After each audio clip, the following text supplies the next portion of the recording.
In this episode, I'm going to walk you through my founder-led sales playbook. But before I do that, here's the thing. I have closed millions of dollars of ARR for my companies. The sales playbook that I run in the founder-led stage has over a 50% win rate. By the time I recruited salespeople and plugged them into the sales playbook that I run, they themselves continued to have a 50% plus win rate. But here's the thing. When I started my first company, I absolutely hated the idea of selling. In fact, I tried to make it where you could only sign up for the product with a credit card. But eventually I learned that if you really want to scale ARR, if you really want to get sticky customers, if you want to get higher quality customers, you have to get great at selling. And before any great salesperson is going to trust their career on your company, they want to see that you yourself can actually close deals. And so I picked up every single sales book that I could find. I found the common ones and I found OG old school ones off of eBay. And then something strange happened. I started to actually like selling. It turns out I understood sales all wrong. So in this episode, I'm going to walk you through the 3 biggest principles inside of my founder-led sales playbook. And when you learn these principles, when you implement these principles, you're going to absolutely love to sell, believe it or not. And you're going to be able to transform the growth trajectory of your company. And when you implement these principles, most importantly, you're going to be able to accelerate your path to the next stage of growth. Intro.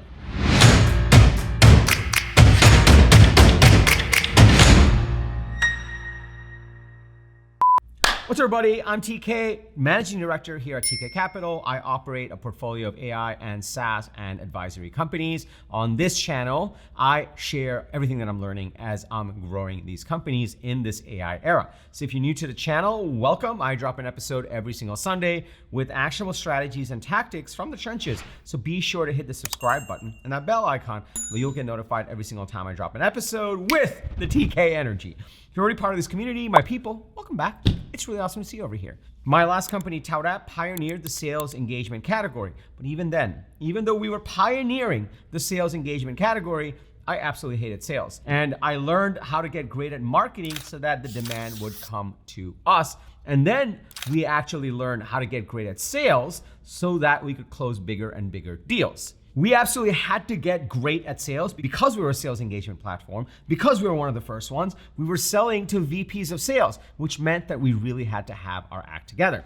Kader was backed by the likes of Andreessen Horowitz, Jackson Square Ventures, Founder Collective. We grew the company and then we sold it to a market leader called Marketo. I then joined Marketo. I joined their executive team. We did a 2-year transformation and we sold Marketo to Adobe for $4.75 billion.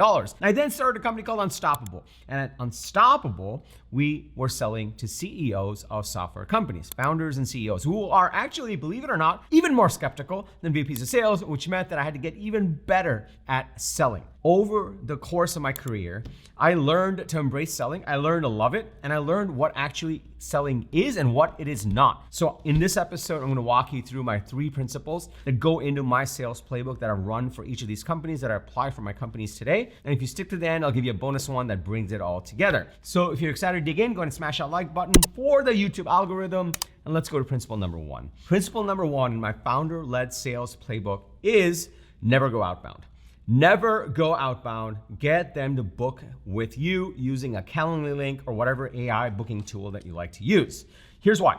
And this is true, even though we were a sales engagement tool in the early days when I ran the founder-led sales process, this took us to at least $1 million, $1.5 million. We didn't do outbound. They all came to us. They had to come to us because we couldn't cold email people and tell them, hey, do you want a sales engagement platform? They would not know what that was. That category was just beginning to get started. And so my rule was I'm never gonna go cold email people. I'm gonna get them to come to me and I'm gonna get them to book with me and then I'm gonna run the sales process. And this has stayed true for every single company I've started since then and the companies that I run now. We just don't do outbound. And even today, I think outbound is for losers, honestly, because you have a 1% response rate.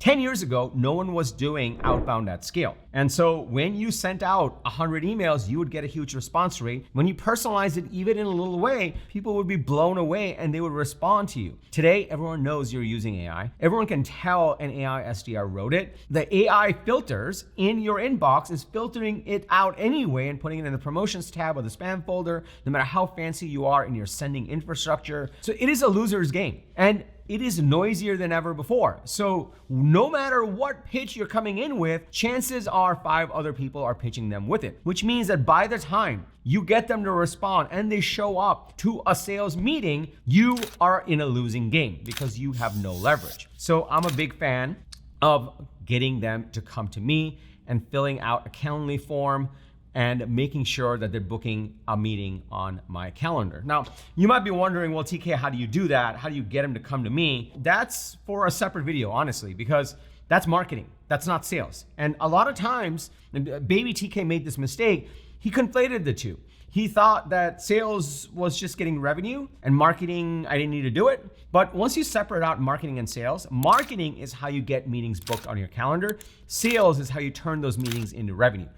This video is about how to turn the meetings into revenue. If you watch till the end, I'll give you a resource that teaches you how to actually get meetings. If you don't have any meetings, if you have empty meetings, then you don't have any sales, you don't have a sales problem, but you should watch this anyway. Okay, so number 1 is never go outbound. Get them to come to you, get them to fill out a Calendly form, get them to actually give information about their company, their title, and then they get on your calendar. Actually, before I do number 2, there's a 1A that I want to add.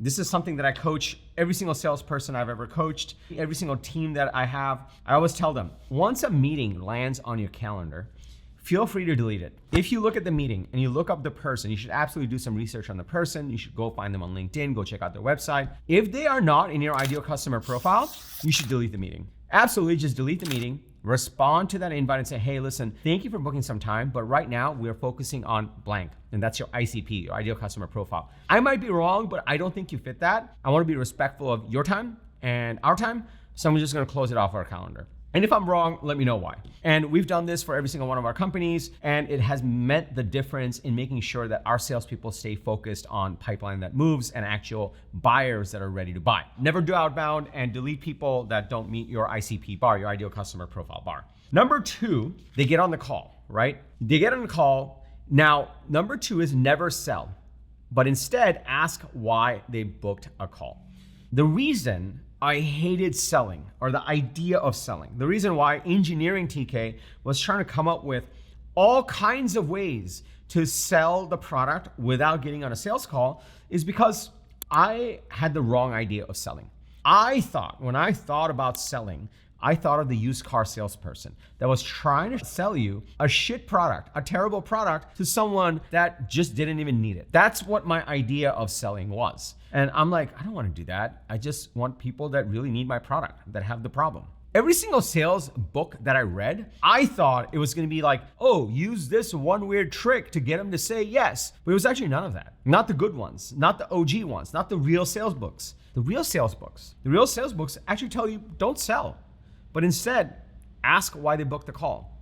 So an example of that, if they booked a call for a sales engagement platform and they get on the call, my job is to not say, hey, let me show you why sales engagement is incredible and why we're the best and why you shouldn't go with our competitors. That's not what the call is about. You want to get on the call and you want to ask, hey, listen, you could have been anywhere in the world right now. What's going on in your company? What's going on in your organization that prompted you to book this call? What's happening?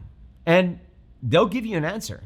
And then you want to probe more. You want to ask, well, how are you generating pipeline right now? Are you doing outbound? Are you doing inbound? Are you following up with all the leads?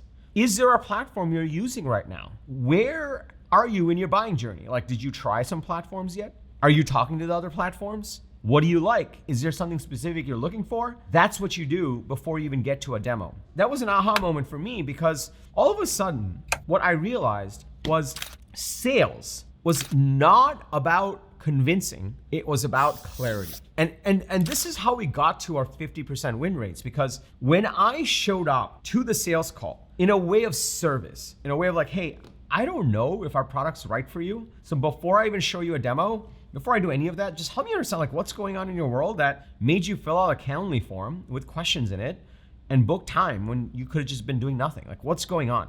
Why is that happening? What else have you tried? Why are you looking at us? Is there a specific feature you're interested in? All of those things is what selling actually is. Notice that's not me telling you things, that's me asking and the person talking to me. In fact, if you were to graph out, every great like sales call analysis tool does this.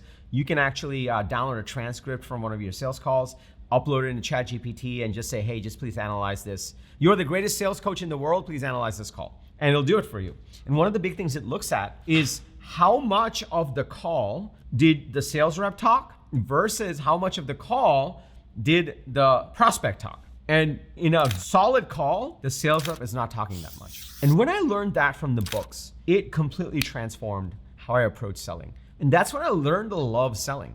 I love selling because to me, it's not about trying to figure out a way to get them to buy. It's to figure out, hey, do you need this or not? I'm gonna determine that. And if you don't need it, I don't wanna sell it to you. That's it. That aha moment got me out of the mindset of, oh, like how do I just get the right people to buy the product and not do a sales process, and into the mindset of, no, like let's get into the sales process. Let's ask the questions and let's really figure out if this is the right fit. And if it's the right fit, then I wanna like sell it to them and they'll wanna buy it. And so never sell. And if you're watching this video, you may either be like a salesperson and you're not doing it really well, so you're watching YouTube videos on how to get good, which is great. I commend you. You're gonna get there. It gets tough, but you'll get there. You might be a technical founder like me, where you're like, oh, I gotta figure this out. And you're like trying to find something, and it almost feels icky to sell. This is for you. Selling is not about convincing; it's about clarity.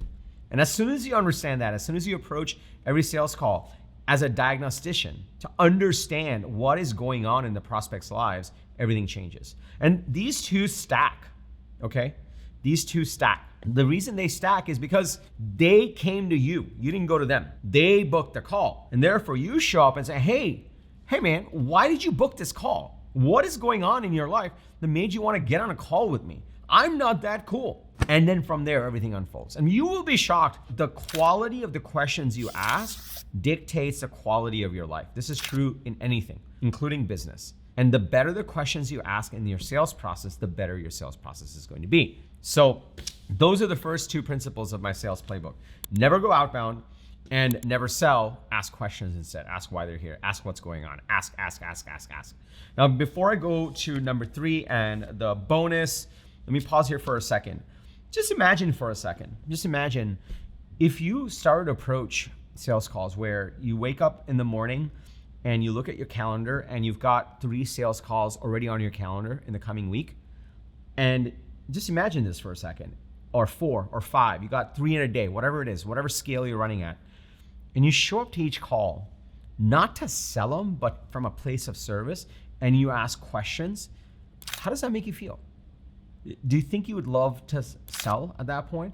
Do you think that your prospects would enjoy it more? Like if you started every call with, let's just say you're a founder of a sales engagement company, you start with every call with, hey, I talk to VPs of sales all day long.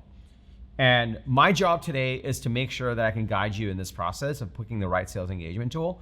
So before I do that, can you just tell me what's going on in your world that has you looking for sales engagement tools? Just think about just what a different frame that is for both people involved. Now you're not in that weird, like, oh, I gotta get icky and try to sell them this thing. And they're like, oh my God, this person's here to help me. So just imagine how much your sales process is gonna change just by those 2 things. If you're getting excited about this, can I just get a yes in the comments below? And also smash that like button for the YouTube algorithm. It loves it when you do that, and so do we. Put yes in the comments. If you have questions, put your question in the comments. Having an aha moment, put your aha moment in the comments. Why? Because the YouTube algorithm loves the like button, and comments are my love language. So if you're still here, you're probably getting value. So please do that. Also, this episode is brought to you by the folks at Instant. Instant is a demand acquisition platform. When you go spin up Instant, it helps you generate inbound leads that fills your calendar and your pipeline.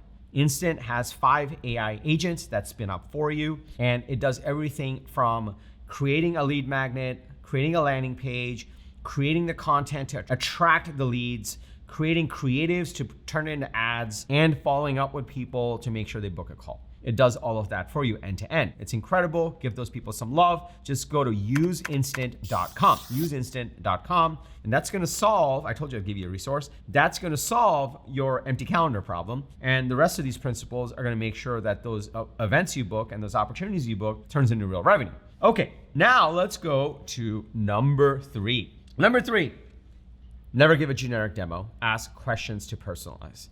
Now, I know just by giving you 1 and 2, you're like already like, oh my God, I like spun up that Claude Code SDR agent. I was going to email 15,000 people. And now TK says outbound is for losers. Well, yes, outbound is for losers. You should reflect on your life if you're doing that. But yeah, the reason I stacked these two this way is never go outbound, get them to come to you, never sell, ask them why they're here, and then never give a generic demo is because I know the number one mistake founders make. I made this mistake, that's why I know it, and I've coached enough founders inside of Unstoppable to know this. You jump to the demo. You're like, they get on a call and you just can't wait to share your screen and just show them what an amazing product you have. And the biggest problem with that is not that you're jumping to a demo. It's not that you're not asking the questions, although that is a problem and that's setting you up for failure. It's that you really don't know what aspect of the product they care about. And you probably have a fairly robust product. If you don't have a robust product, you shouldn't be doing sales calls because this is never gonna work. Put $9 on it, put a free trial on it, get them in the product. It's a simple product. So the problem here is you don't wanna do a generic demo. That means you have to do a personalized demo. But how do you do a personalized demo? You need to understand what they care about, which means you need to ask more questions. So you want to ask questions to personalize. So if principle 2 is ask them why they're here and what's going on in their world, in order to get to the demo, you want to ask them like, hey, there's a lot of stuff I can show you in the platform. Can you tell me what's important to you? Just so I can personalize it for you. What would be the most relevant for you? Are there specific features that you really care about for a platform like this? Those are the things that's gonna help you personalize the demo. Now you might be saying, I know some of the rebuttals here. By the way, founders are really smart, obviously. We will come up with very clever ways to get out of a sales call. So we're like, well, like our platform is just so new, they're not even gonna know what features to ask for. It's like, of course. They're not gonna really say, I really care about this one feature. Maybe they will if you're in a really competitive space. They're gonna say, hey, listen, the thing we really care about is that each of our reps are following up 7 times in outbound because they're losers and they're still doing outbound. Just kidding. I'm sorry, that's mean. No, I'm not sorry. Never mind. It is for losers. But I'm using that as an example. They're not really talking about the feature, they're talking about an outcome. And so you want to personalize the demo to talk about that outcome they care about.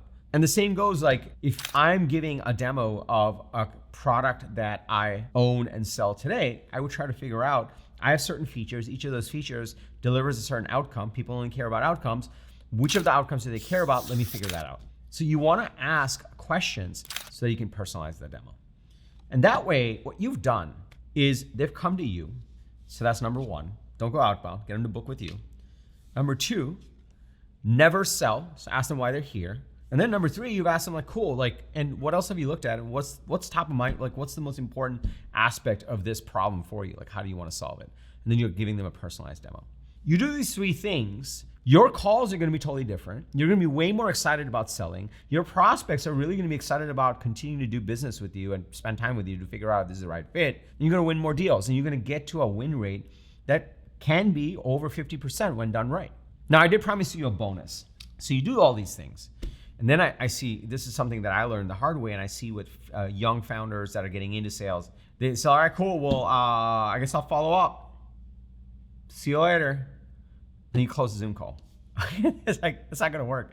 And I learned this from a guy named Frank Swain. Frank Swain used to show up, he was my CRO. I learned a lot about sales from him. And he used to show up to work in a 3-piece suit all the time. Frank Swain was selling before selling was invented. And he always used to say, make sure you send him a PO. Every call, send him a PO in the Frank Swain voice. And a PO is a purchase order. We don't call it that anymore. Right now we call it a DocuSign or a quote or a proposal, whatever it is. But the point here is you should always send a proposal or define a next step. Now, if you are doing a 20 to 30K deal, then you should be able to close it in 1 call, maybe 1.5. If you are doing $1 million deal, well, it's an enterprise sales motion. So it may take 6 to 8 months to get it done. In which case, you're not sending a proposal, you're doing a next step. But if you're doing a mid-market deal, 20 to 30K, then it's probably 1 call, you should send a proposal. And if you need another call, you can set up that second call, but otherwise you send a proposal. So you should always send a proposal or define a next step. And you should do that on the call, which means that you should budget the call accordingly. Let's just say you have a 30-minute call. Well, then 10 minutes goes into asking why they're here. 10 minutes goes into asking questions and delivering some form of a demo, and 10 minutes goes into defining next steps. And the next step is perfectly fine to say, you want to see more of the demo? Well, let's book another time. We'll spend an entire hour on it. Who else needs to come? That's how you want to structure it. All right, let's recap this. This is my founder-led sales playbook. Number 1, never go outbound. Get them to come to you. Number 2, never sell. Ask why they booked a call. Ask questions. Diagnose. Figure out what's going on why they're getting on sales calls. Number 3, ask more questions so you can personalize the demo. Never give a generic demo. And then work towards defining the next step or sending a proposal as you wrap up the call so you can win the deal or move the deal forward. So now you know the founder-led sales playbook that I run. Now, you're like, TK, this sounds awesome, but I don't have any calls. I don't have enough calls. I need more calls. Well, then you should check out the sponsor of this video, Instant. Instant helps you fill your pipeline with inbound leads. Instant is a demand acquisition platform. You can put in your website, it will spin up an entire demand acquisition system for you so that you can generate inbound leads that fills your pipeline. Inbound leads that fill your pipeline will get into sales calls, and then you can apply these principles. It's an incredible platform. Go to useinstant.com or follow the link in the description below. Also, if you got value from this video, from this episode, please smash that like button for the YouTube algorithm. It loves it when you do that. If you had an aha moment, if you want to share some thoughts, want to share some ideas, put it in the comments. Comments are my love language. The like button is the YouTube algorithm's love language. If you have a fellow founder, if you're part of a Slack group, a WhatsApp group of other founders that will get value from this founder-led sales playbook, please share this with them. It would mean the world to us. We put a lot of love into these videos. Also, as you start to apply this playbook, and as you start to get more and more deals, the next video you should watch is this one. Inside of this video, I teach you how to manage your sales pipeline so that you win deals and you navigate them in the right way. And lastly, remember, everyone needs a strategy for their life and their business. When you are with us, yours is going to be unstoppable. I'm TK, and I'll see you in the next episode. Take care, everybody.